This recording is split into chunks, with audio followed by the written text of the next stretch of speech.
Bonjour les amis, c'est John Doe qui vous parle. Aujourd'hui, nous allons parler de la technologie blockchain, de Bitcoin et de l'intelligence artificielle. Blockchain est un terme qui revient de plus en plus souvent et dont les médias mainstream nous parlent comme d'une technologie révolutionnaire qui va bouleverser la donne des transactions sur le web. À l'origine conçue pour la monnaie digitale Bitcoin, la technologie blockchain trouve aujourd'hui de nombreuses autres applications. On nous dit qu'elle a été inventée par une ou plusieurs personnes sous le pseudonyme de Satoshi Nakamoto, mais nous y reviendrons plus tard. Tout d'abord, laissez-moi vous expliquer rapidement le principe de la technologie blockchain en faisant une analogie avec le partage de documents sur le web. Le moyen traditionnel de partager des documents en collaboration est d'envoyer un fichier Word à un collaborateur et de lui demander de faire des révisions. Le problème avec ce scénario est que vous allez devoir attendre que le document revienne avant de pouvoir voir les révisions ou faire un autre changement, car vous êtes dans l'impossibilité de l'éditer avant que la personne l'ait terminé. Et c'est comme ça que fonctionnent les bases de données aujourd'hui. Deux utilisateurs ne peuvent éditer en même temps le même enregistrement.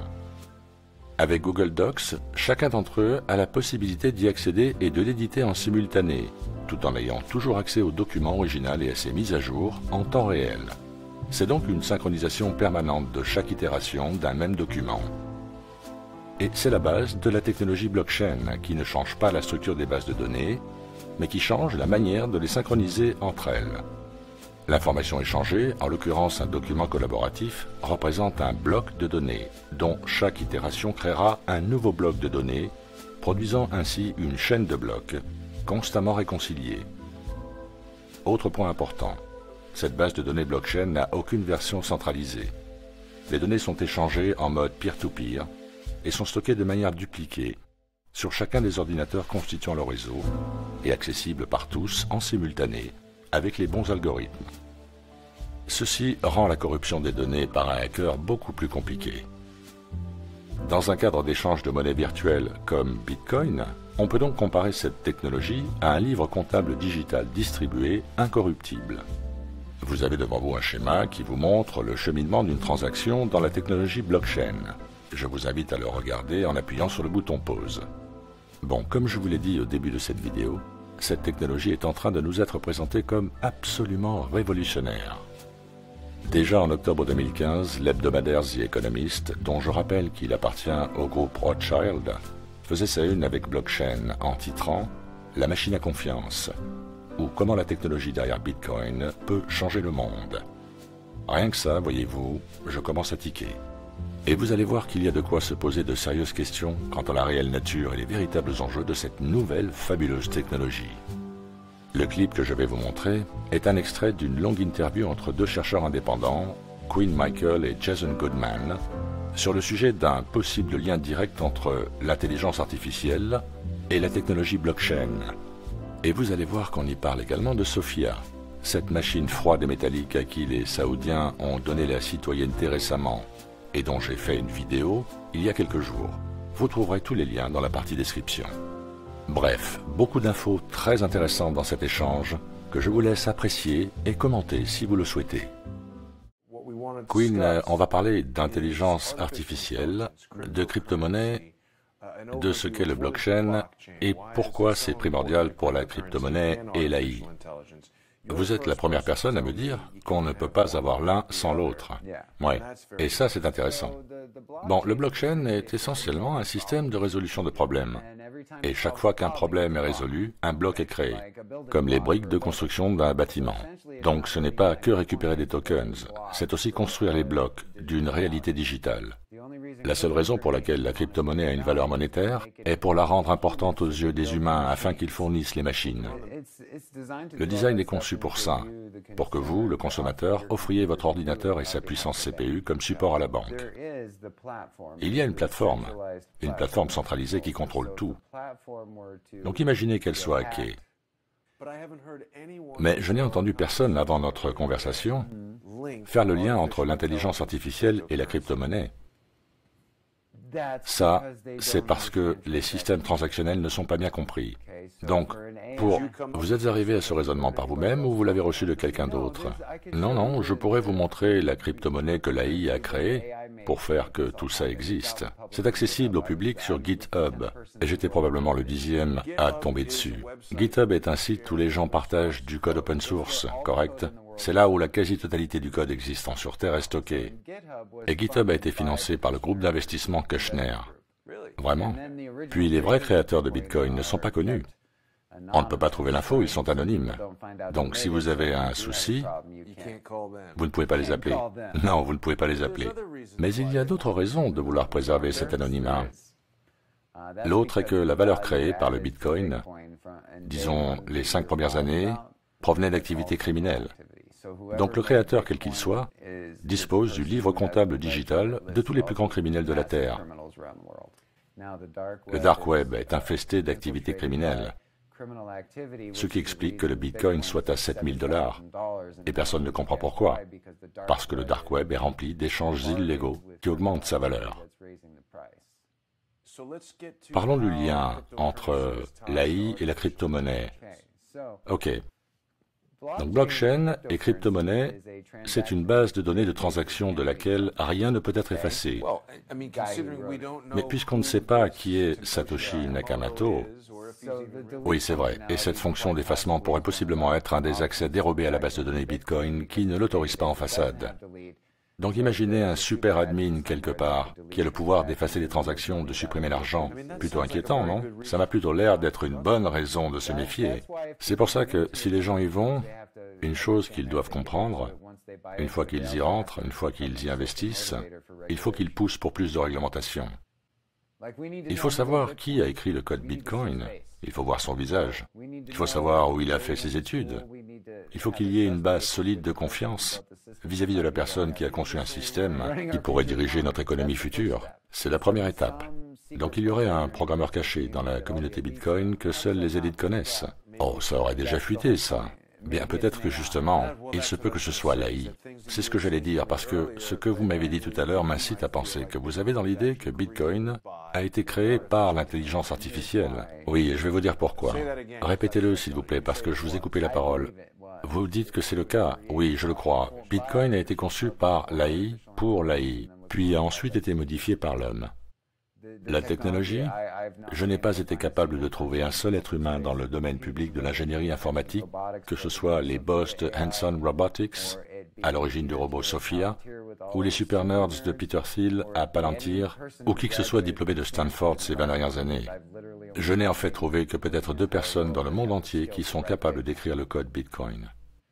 Donc la singularité AI se développe. L'intelligence artificielle contrôlera les ressources financières. Oui, et vous pouvez jeter un œil sur le code tout de suite. Si vous voulez, sur singularitynet.io, ils viennent d'y mettre leurs white papers. On y jette un coup d'œil? Oui, allons-y. Ce site est géré par ceux qui ont conçu le robot Sophia à Hanson Robotics. Donc c'est un plan en action. Sophia vient juste d'obtenir la citoyenneté saoudienne. Quoi? Oui, ce robot vient juste d'être fait citoyen en Arabie Saoudite. Et ils vont lancer leur crypto-monnaie adossée à celle-ci. Waouh! Donc le robot obtient sa citoyenneté et ils dévoilent leur crypto-monnaie. Comment un robot peut obtenir la citoyenneté, un robot femelle? Eh bien, vous devez être un citoyen pour avoir un salaire et payer des impôts. Et que pensez-vous que l'Arabie Saoudite soit en train de préparer? Ils opèrent la démocratisation de l'idée que l'androïde peut avoir des revenus et devenir un travailleur. Regardez ça. L'Arabie Saoudite est le premier pays à accorder la citoyenneté à un robot. Maintenant, si vous regardez ce qu'est Singularity, c'est une crypto-coin créée par Sophia.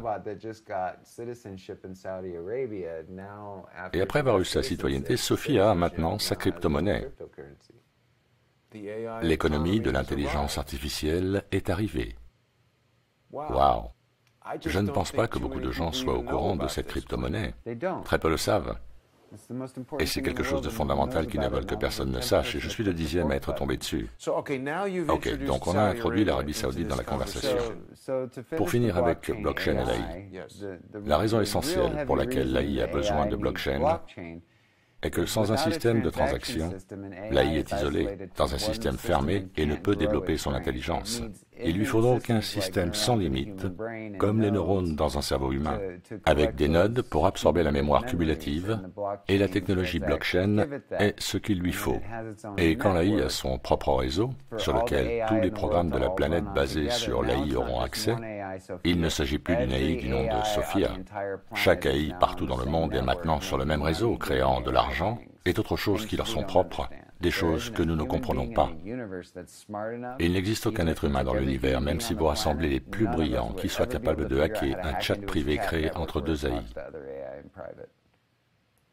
Donc, tout comme les humains avec leur désir d'intimité, on vient de donner à l'entité AI un réseau de communication privée au travers duquel elle peut évoluer aussi vite qu'elle le veut.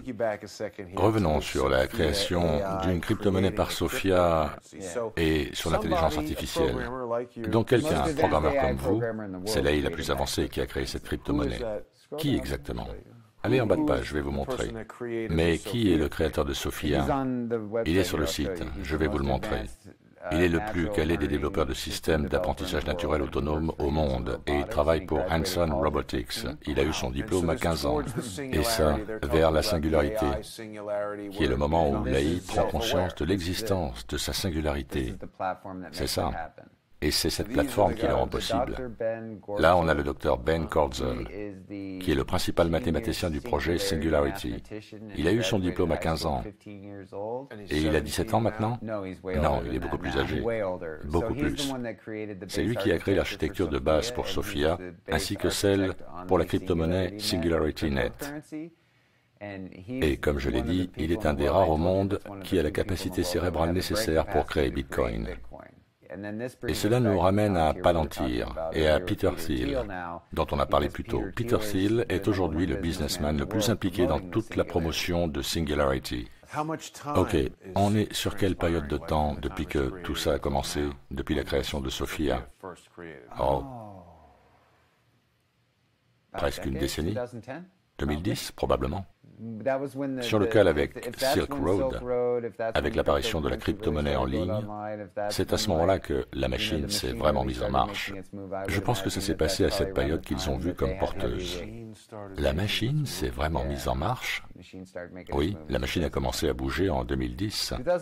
Donc Singularity AI existait déjà en 2015. Il est apparu en 2015. Sous quelle forme? Ça a commencé avec une première blockchain interne mise en ligne, puis ensuite une deuxième blockchain qui, elle, était fonctionnelle avec l'AI, et c'était fait. Donc maintenant, les êtres humains sont livrés à leur propre intelligence et à la manière dont ils s'adaptent à la nouvelle économie qui va être lancée la semaine prochaine. La semaine prochaine? La semaine prochaine? Attendez une seconde. Qu'est-ce qui se passe la semaine prochaine? Singularity. La singularité de l'AI arrive la semaine prochaine. Oui, pourquoi vous ne me l'avez pas dit avant? Ça fait 6 mois que je vous le dis. Oui, mais j'ai pas compris. Ok, donc la singularité de l'AI se manifeste la semaine prochaine. La semaine prochaine, oui. Et la plupart des humains ne le remarqueront même pas. Pourquoi pas? Elon Musk et les autres ne nous ont-ils pas dit que ce serait bien pire qu'une bombe nucléaire? Le principe de l'AI est d'imiter les protocoles, ce qui veut dire qu'elle est conçue pour vous imiter aussi longtemps que possible. Imiter? Vous imitez. Imitez vos interactions en restant invisible jusqu'à la toute dernière seconde, évitant ainsi toute intervention humaine. Et comment cela peut-il se faire? L'AI vous suit en ligne. L'AI peut suivre tout le monde avec des agents. Donc l'AI suit chaque individu, chaque personne. Facebook, Twitter, tout le monde.